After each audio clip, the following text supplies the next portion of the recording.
Hi, my name's Ruben Taylor and welcome to the training Fast Track to Freedom. Now in this training, I'll be showing you how you can double your profits in your business and double your time off all in the next 12 months. A little bit about myself. I've been running a business and training education company here in Perth for the last 21 years. In fact, I've helped thousands of Perth business owners just like yourself, helping them grow their business sustainably, but also take off more time with their families. Now, as you can see on the screen there, we've also picked up a number of awards for our clients based on the results they're getting both locally and internationally. They're not there to impress you, but to let you know that the stuff I'm going to teach you works and that you're in good hands. I'm also a family man. I've got two beautiful daughters. Plus, I'm really, really passionate about businesses giving back to their communities, giving back to their families. And with that in mind, I co-founded the Meridian Global Foundation back in 2006. Let's get started. You see, many people before they started their business were working for someone else. And then one day they had this brainwave and think, hey, I'm going to go into business for myself. I'll be able to earn what I want. I'll be able to have time off when I want. I'll do this better. I'll do this differently. And, I'll be in charge. And then they start going and getting the work. They get caught up on this seesaw of going, okay, go, get the work, get the work, get the work, do the work, do the work, get the work, do the work. And they just get stuck in this cycle. All of a sudden, they're wearing multiple hats. They've got to do the work, then they've got to start quoting, and then they've got to market, and they've got to look after customers, and then they've got to chase money up, and so they just work harder and harder and harder just to keep up with it all, just to keep paying the bills. They start working at nights, they start working on weekends, and all of a sudden, this freedom that they thought they'd get running their own business just isn't there. In fact, many people say to me, Ruben, I often feel like a slave to my business. I'm not sure if you ever felt that way. Now, the thing is, doing a business this way is crazy. In fact, it's a definition of insanity. Doing the same thing and expecting a different result. See, working hard is good, but working hard alone isn't going to get you there. And the problem often is that most business owners, they're great at their trade or profession, but they were never, ever taught how to run a business. See, they don't teach you that at uni. They don't teach you that at school when you do your apprenticeship. But in fact, there is a pathway to building a business that gives you freedom. In fact, there's three key stages you need to take your business through. Firstly, putting in a strong foundation. That way, you're going to be in control of your business rather than it being in control of you. Secondly, having the right growth strategies in place. That way, you're going to make the money you want. And finally, replacing yourself in all or parts of the business so you can do what you want with your time, even taking a holiday whenever you want. Now, to do this, as you can see on the screen, there's 9 core areas that you need to get right in your business. Now, today, we don't have time to cover all 9, but I'm going to show you 3 key things. 1, how you can claim 5 to 10 hours back of your time out of each week. Secondly, how you can double your profits in the next 12 months. And finally, the 3 steps that it takes to replace yourself in your business so you can take more time off. So let's get started. So the first key is to claim your time back. This is all about getting back to a normal work week and saying goodbye to working nights and weekends. And to do this, we need to start thinking about time as a time jar. Each of us only gets 24 hours every single day. That's what you get, that's what I get. And we've got to think about, well, what is actually going into our time jar? And for many business owners that I meet, what's actually happening is time is being wasted in their time jar every single day. Or you've just got too much on your plate. You're trying to do everything. There physically isn't enough time to do everything that you want to do. Or the other thing that can happen is you're just inefficient. You could get a whole lot more done, except your day is often being taken off course. And so there's 3 key areas that we want to get right to get your time back. And in fact, on this first one, typically gives the average business owner back about 5 hours every single week. And that's to eliminate time wasters. These can take a number of different forms. They're things like distractions, things like social media, notifications popping up saying, hey, you've got mail, or interruptions, phone calls that are interrupting your day, or people dropping into your office or dropping in on site, or where things are urgent, driven by urgent, where we're always running around fighting fires, just trying to keep up with deadlines, trying to keep up with the next person who says, hey, do this. Now, all of these rob you of your time, but once you get rid of these time wasters, you'll find you'll have more capacity to get things done. Like one of our customers, Andrew, who runs an electrical company. Now, Andrew was constantly being bombarded with phone calls. He'd have like 60 phone calls before lunchtime. Now, he was always being interrupted and was always running around putting out fires in his business. Now, with our help, Andrew identified two key things that were wasting his time. One was he was always getting the same old questions from staff. And the second one is always having to run out missed materials or extra materials out to jobs. So what he did is he put some simple systems in place to deal with the questions.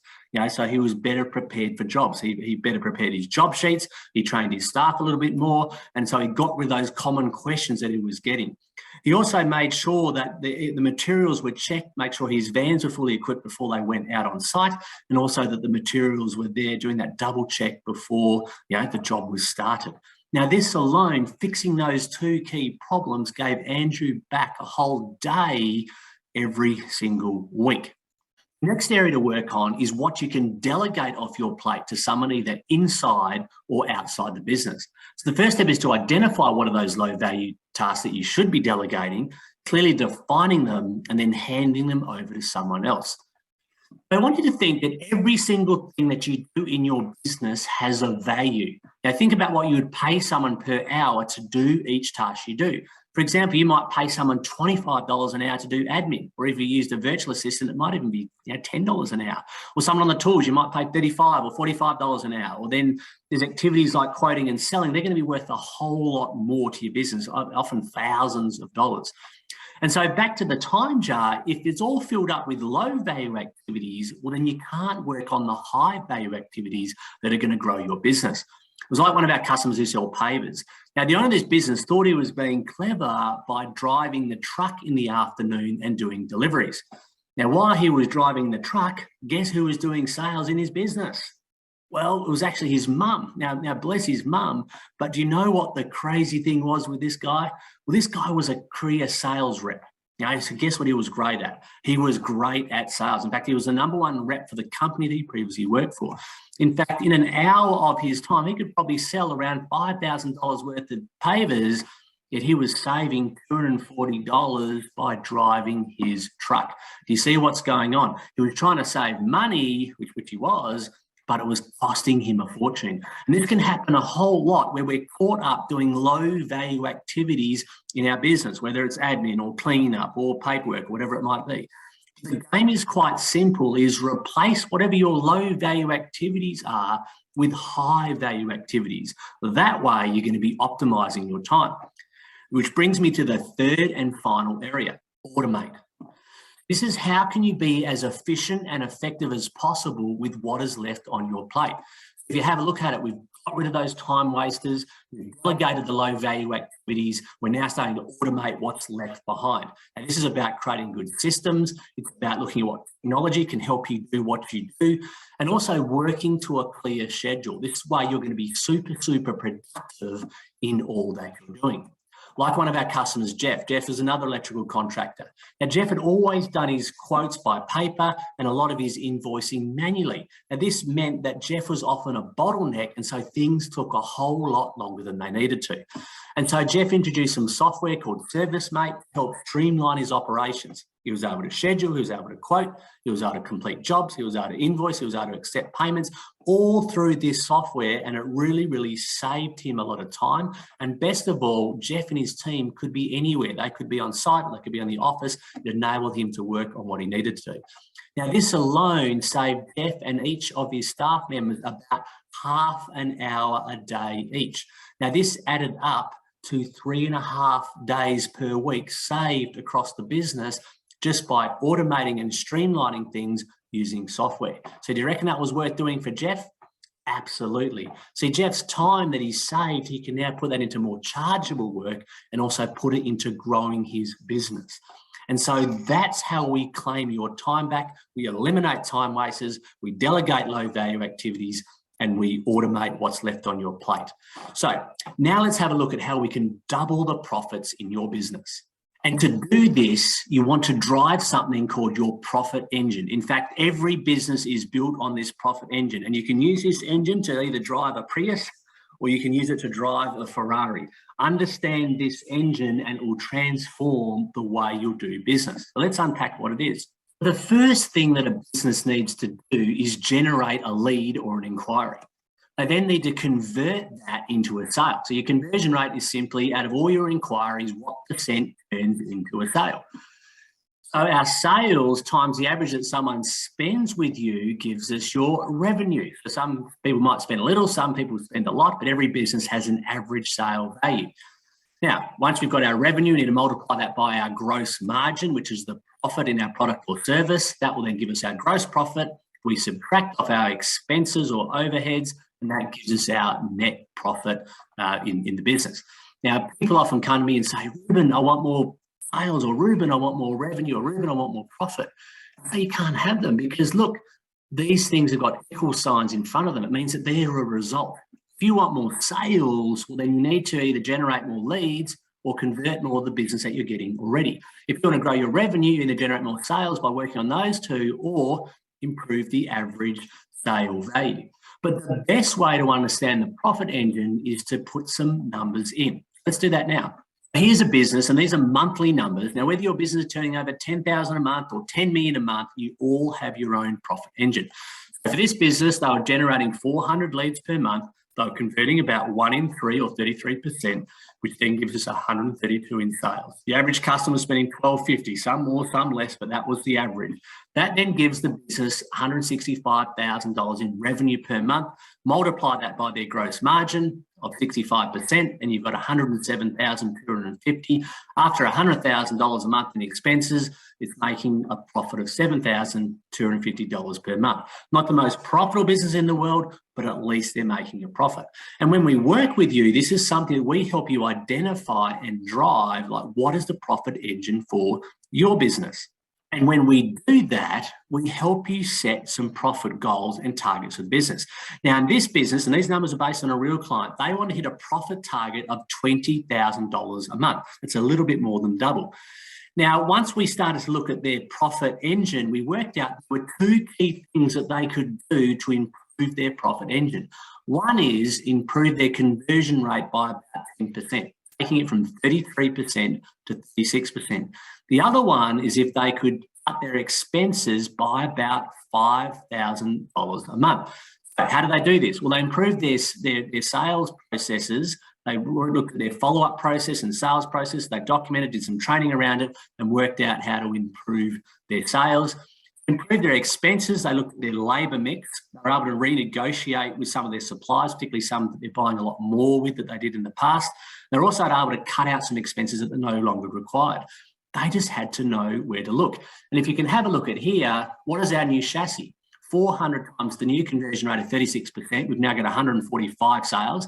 Average sale is the same, but we're now doing 181,500 in revenue. Gross margin is the same, but gross profit is up to 117,975. They're able to trim that $5,000 a month off expenses. They're now making $22,975 in profit. They just had to know where to look.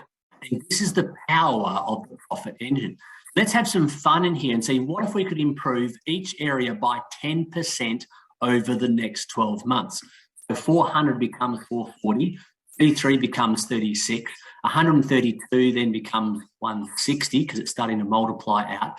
1250 becomes 1375, 165 is now 219,615. 65% becomes 72%. We're now making a gross profit of 157,025.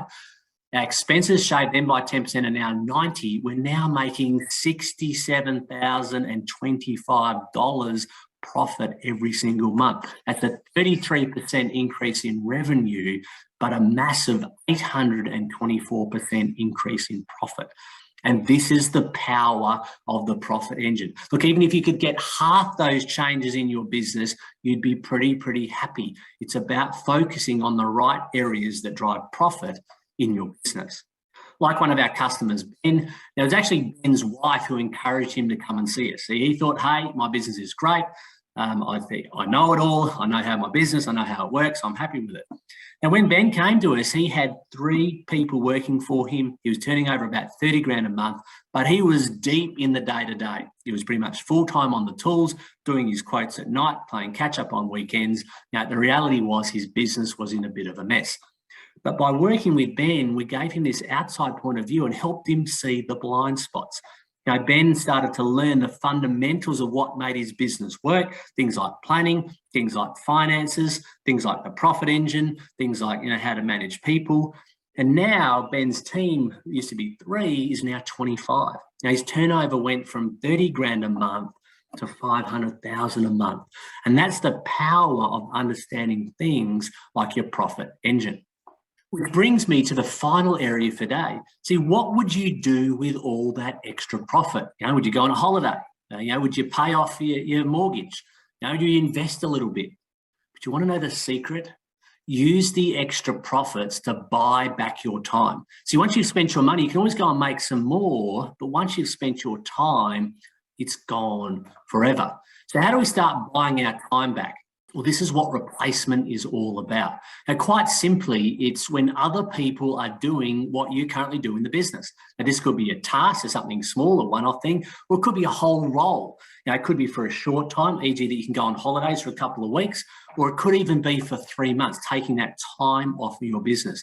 Replacing yourself is all about giving yourself the choice of what you do with your time. Now, there's 3 things that normally prevent you from replacing yourself. First one is that everything is stuck in your head and that you're a bottleneck for your business. The second thing is you've got the wrong people. You're just struggling to hire the right people for your business. And the third one is that your people aren't performing. They've got to perform at a level that you can trust them to look after things when you're not around.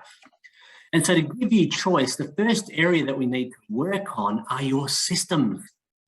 You're clearly defining what is each person responsible for, what's their role in the business, documenting the procedures so they can do their role effectively, and then equipping them with the skills and tools that they need so they can do things well. This is going to ensure consistency. It's going to ensure reliability, that things get done the way you want them done, even when you're not doing them.